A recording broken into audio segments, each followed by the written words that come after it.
प्रिय विद्यार्थियों, good morning.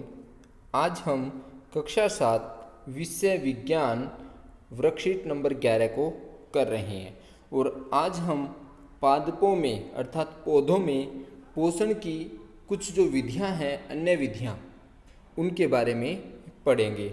जैसे पादपों में पोषण किस प्रकार से होता है और जैसे मनुष्य और अन्य प्राणी की तरह कुछ पादप भी अपने पोषण के लिए अन्य पादपों द्वारा निर्मित खाद्य पर निर्भर होते हैं। जैसे प्यारे बच्चों, पीछे वर्कशीट में हमने पढ़ा था कि मनुष्य जो है अपने भोजन के लिए किन पर निर्भर रहता है? पादपों पर निर्भर रहता है। ठीक है ना। तो वैसे ही कुछ पादप भी ऐसे होते हैं, पादप मतलब पौधे, कुछ पौधे ऐसे होते हैं जो अपने भोजन के लिए दूसरे पौधों पर निर्भर होते हैं। मतलब मनुष्य तो पौधों पर निर्भर रहता है, किंतु कुछ पौधे ऐसे होते हैं जो अपने भोजन के लिए दूसरे पौधों पर ही निर्भर होते हैं और उनको हम कहते हैं, वे विषमपोषी कहलाते हैं। वे क्या कहलाते हैं? विषमपोषी कहलाते हैं। और ये प्रणाली विषमपोषी प्रणाली कहलाती है। अब हमें चित्र को देखना है। जैसे यह अमरबेल का पादप मतलब पौधा, पादप का अर्थ होता पौधा।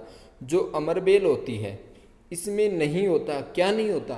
क्लोरोफिल नहीं होता, जो सभी पौधों में पाया जाता है। पत्तियों के अंदर क्लोरोफिल पाया जाता है और उसी के माध्यम से जो है भोजन तैयार करते हैं।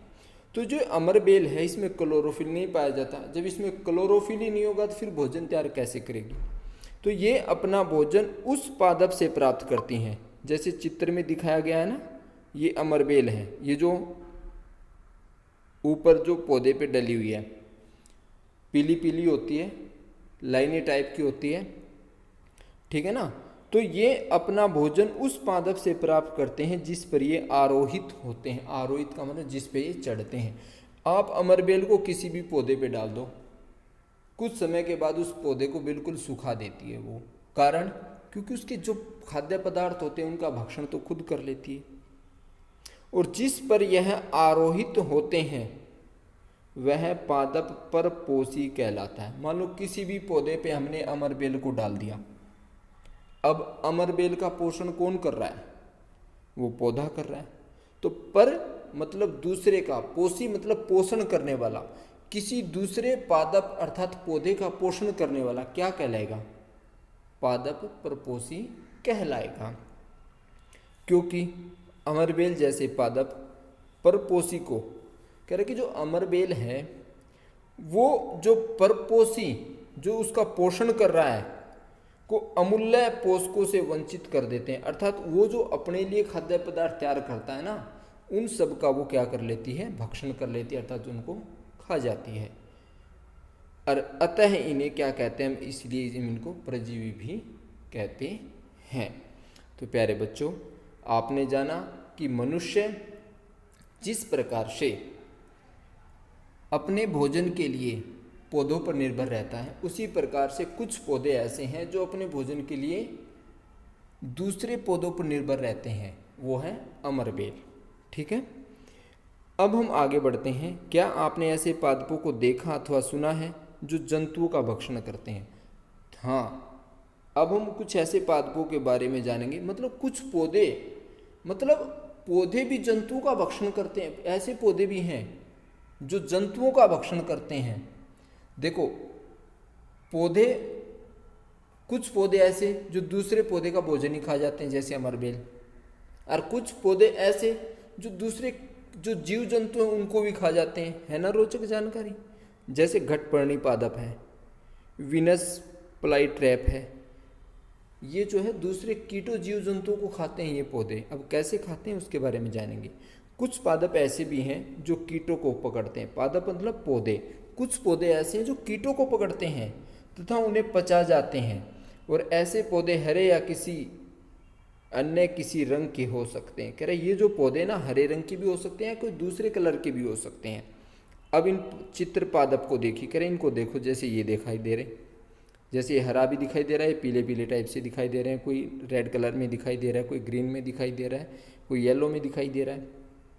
कह रहे इसके घड़े के समान दिखाई देने वाली संरचना वास्तव में उसकी पत्ती का रूपांतरित भाग है। कह रहा है ये जो पत्ती और पत्ती के बाद जो ये घड़े के समान जो संरचना ये दिखाई दे रही है, कह रहा है पत्ती का ही एक हिस्सा है। रूपांतरित मतलब एक बदला हुआ, और पत्ती का शीर्ष भाग घड़े का ढक्कन बनाता है। जो शीर्ष मतलब जो सबसे ऊपर का भाग है, जैसे ऊपर का भाग है, घड़े का ढक्कन बनाता है, मतलब घड़े जैसा ढक्कन सा बनाता है इस प्रकार से। और घड़े के अंदर अनेक रोम होते हैं। ये जो घड़ा है इसके अंदर अनेक रोम होते हैं छोटे छोटे, जो नीचे की ओर ढल के रहते हैं। ये रोम सारे नीचे की ओर ढल के रहते हैं घड़े के अंदर जो भी रोम होते हैं। जब कोई कीट घड़े में प्रवेश करता है, जैसे कोई भी मच्छर मक्खी जो भी कीट इस घड़े में प्रवेश करेगा वह बाहर नहीं निकल पाता, क्योंकि ढक्कन होता है, ढक्कन बंद हो जाएगा, कीट बाहर नहीं निकल पाएगा। और घड़े में उपस्थित पाचक रस द्वारा, अब घड़े में एक पाचक रस होता है, उस रस से जो इन कीटों का पाचन हो जाता है। और ऐसे जो पादप मतलब पौधे, ऐसे पौधों को हम क्या कहते हैं? कीटभक्षी पौधे कहते हैं। ऐसे पौधों को क्या कहते हैं हम? कीटभक्षी पादप कहते हैं। जैसे घटपर्णी पादप, वीनस फ्लाई ट्रैप पादप, जैसे ये घटपर्णी है और ये वीनस फ्लाई ट्रैप है। पादप कीटों के ऊपर इसलिए निर्भर होते हैं, इसका कारण भी बता रहा है कि क्यों निर्भर होते हैं। क्योंकि इस प्रकार के पादपों को मृदा से सभी आवश्यक पोषक तत्व नहीं मिल पाते।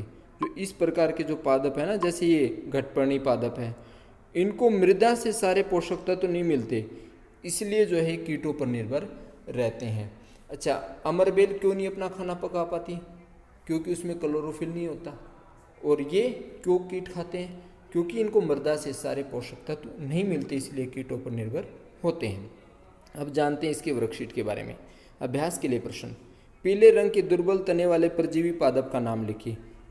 तो पीले रंग का दुर्बल तने वाला परजीवी पादप है अमरबेल। कीटभक्षी पादप के 2 उदाहरण लिखिए, घटपर्णी और वीनस फ्लाई ट्रैप। कीटभक्षी पादप कीटों का भक्षण क्यों करते हैं? भाई कीटों का भक्षण इसलिए करते हैं क्योंकि उनको मृदा से आवश्यक पोषक तत्व नहीं मिल पाते, इसलिए वो कीटों का भक्षण करते हैं। परजीवी कीटभक्षी पादप द्वारा किस प्रकार के पोषण का उपयोग किया जाता है? तो प्यारे बच्चों, ये आपकी वर्कशीट भी तैयार कर दी गई है। जैसे हमारा पहला प्रश्न का आंसर है अमरबेल, दूसरे प्रश्न का आंसर है घटपर्णी, वीनस फ्लाई ट्रैप, यूट्रिकुलेरिया, सेंड्रियू आदि।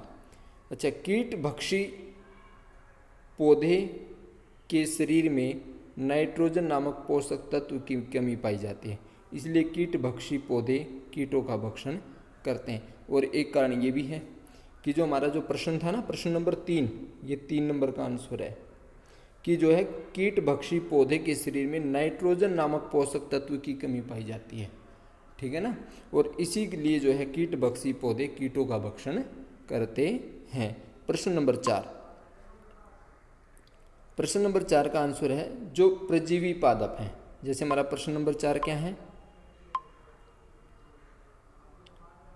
परजीवी व कीटभक्षी पादप द्वारा किस प्रकार के पोषण का उपयोग किया जाता है? तो प्यारे बच्चों, जो परजीवी हैं, परजीवी पादप में चूसक जड़ें पाई जाती हैं। जो परजीवी पादप होते हैं ना, उनमें चूसक जड़ें पाई जाती हैं, जो आरोहित पादप में धंसाकर उनसे पोषक तत्वों को अवशोषित करते रहते हैं।